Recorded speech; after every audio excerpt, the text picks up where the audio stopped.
আপনি যে সময় পারেন নির্বাচন করেন, কিন্তু প্রোভাইডেড 14, 18, 24-এর মতো নির্বাচন হলে এই নির্বাচন বাংলার মানুষ হতে দেবে না।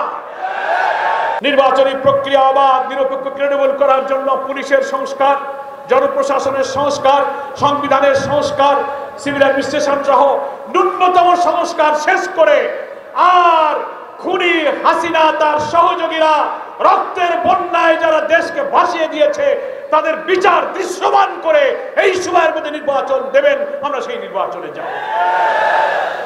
24 সালের 5ই আগস্ট অর্থাৎ জুলাই অভ্যুত্থানের মধ্য দিয়ে একটা নতুন বাংলাদেশ, অনেকে বলছেন দ্বিতীয় স্বাধীনতায়, ফ্যাসিবাদের জগদ্দল পাথর আমাদের বুকের উপর থেকে তুলে নিয়ে মুক্ত বাতাসে একটু স্বস্তির শ্বাস ফেলার যে তৌফিক দিয়েছেন, সেই আল্লাহই তো আমাদেরকে এই সুযোগ করে দিয়েছেন। আমরা সেই কারণে আল্লাহর কাছে আবারও শুকরিয়া আদায় করি, আলহামদুলিল্লাহ। কল্পনা করতে পারেন আপনি, আমি তো নিজে মাঝে মাঝে যখন নিজেকে নিয়ে ফাঁসিতে ঝুলিয়ে হত্যা করা হয়েছে, অধ্যাপক গোলাম আজম সহ 80, 90, 93 বর্ষীয় নেতাদেরকে কারাগারে তিলে তিলে মৃত্যুর দিকে ঠেলে দেওয়া হয়েছে, হাজার লাখ লোককে কারাগারে নিক্ষেপ করা হয়েছে। রিমান্ড, গ্রেফতার, ক্রস ফায়ার, আয়নাঘর, নিষ্ঠুর নির্যাতনে তিলে তিলে আন্দোলনকে নিশ্চিহ্ন করার জন্য একটা কালো যুগ আমরা পার করেছি। ফ্যাসিবাদী সরকার সেই চেষ্টা করেছে। আমাদের ইসলামী ছাত্র শিবিরের তরুণ ছেলেরা, মেয়েরা যারা ইসলামী আন্দোলন করেছে, তাদের লেখাপড়া, চাকরি, তাদের ক্যারিয়ার সব তছনছ করে দেওয়া হয়েছে। ব্যবসা বাণিজ্য, চাকরি বাকরি যারা যেখানে আন্দোলনের কর্মীরা করেছে, কেউ স্থির ভাবে এই 15, 16, 17 বছর কিছুই করতে পারে, বাড়ি ঘরে থাকতে পারে নাই। ড্রয়িং রুমের বারান্দায় যদি 5টা লোক কথা বলেছে, আওয়ামী লীগের ফ্যাসিস্টরা খবর দিয়ে তাদের গ্রেফতার করে বলেছে তোমরা নাশকতা ষড়যন্ত্র করেছো। কারোর বাসায় একটা ইসলামী বই পেয়েছে, তাফসীর পেয়েছে, বলে জঙ্গি বই পাওয়া গেছে, গ্রেফতার করে জঙ্গি মামলায় দিয়েছে।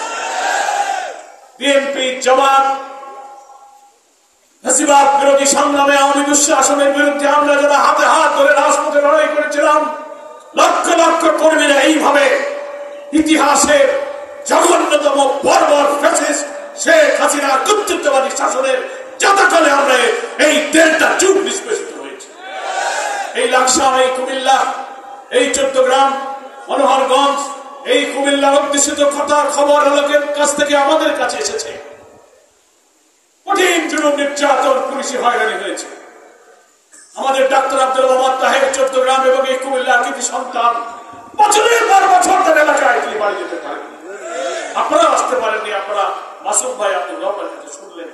এখানেও যদি আমি জানতে চাই, যারা হাজির হয়েছেন, কোর্টে যাননি, মামলা খাননি, পুলিশের নির্যাতনের শিকার হননি, আমার মনে হয় এমন কেউ খুঁজে পাওয়া যাবে না। যারা কারা আওয়ামী দুঃশাসনের নির্যাতনের শিকার হয়েছেন, হাত তুলে দেখান।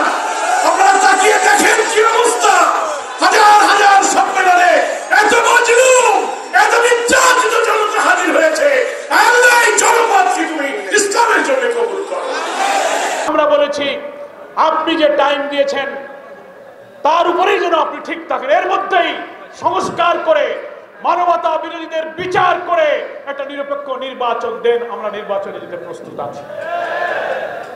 আমাদের নির্বাচনে অনেকে ভুল বোঝার চেষ্টা করেন। না, আমাদের আমিরে জামাত কালকেও বলেছেন, সরকার বলেছে 26 জুন অথবা 25 ডিসেম্বর। আপনি যে সময় পারেন নির্বাচন করেন, কিন্তু প্রোভাইডেড 14, 18, 24-এর মতো নির্বাচন হলে এই নির্বাচন বাংলার মানুষ হতে দেবে না। সে নির্বাচনে ইলেকটোরাল প্রসেস, নির্বাচনী প্রক্রিয়া অবাধ, নিরপেক্ষ, ক্রেডিবল করার জন্য পুলিশের সংস্কার, জনপ্রশাসনের সংস্কার, সংবিধানের সংস্কার, সিভিল অ্যাডমিনিস্ট্রেশন সহ ন্যূনতম সংস্কার শেষ করে আর খুনি হাসিনা তার সহযোগীরা রক্তের বন্যায় যারা দেশকে ভাসিয়ে দিয়েছে তাদের বিচার দৃশ্যমান করে এই সময়ের মধ্যে নির্বাচন দেবেন, আমরা সেই নির্বাচনে যাব। সেই নির্বাচনের জন্য আমরা কুমিল্লা দক্ষিণ জেলার জাতীয় নির্বাচনের প্রস্তুতি আমরা সম্পন্ন করেছি, আলহামদুলিল্লাহ। আমরা কুমিল্লার 4টি আসনে, কুমিল্লা 9-এ ডক্টর একেএম সৈয়দ সরওয়ার সিদ্দিকী, কুমিল্লা 11-তে আমাদের বিপ্লবী নেতা ডক্টর আব্দুল্লাহ মোহাম্মদ তাহের, কুমিল্লা 10-এ মাওলানা মোহাম্মদ ইয়াসিন আরাফাত, কুমিল্লা 8 অধ্যক্ষ শফিকুল আলম হেলাল। এই 4টা উপহার আমি আপনাদেরকে কেন্দ্রের পক্ষ থেকে দিয়ে গেলাম। আপনারা কি তাদেরকে বিজয়ী করতে রাজি আছেন? তাদেরকে আপনারা বিজয়ী করবেন। সেই বিজয়ের জন্য ঘরে জিন্দাবাদ দিলে হবে না। আমরা কেন্দ্র থেকে প্রত্যেকটি ভোট, যত লোক বসবাস করে, যত ভোটার আছে, তার অর্ধেকের বেশি লোককে জামায়াত ইসলামীর সহযোগী সদস্য ফরম পূরণ করাতে হবে। কি বলেন, ঠিক কিনা?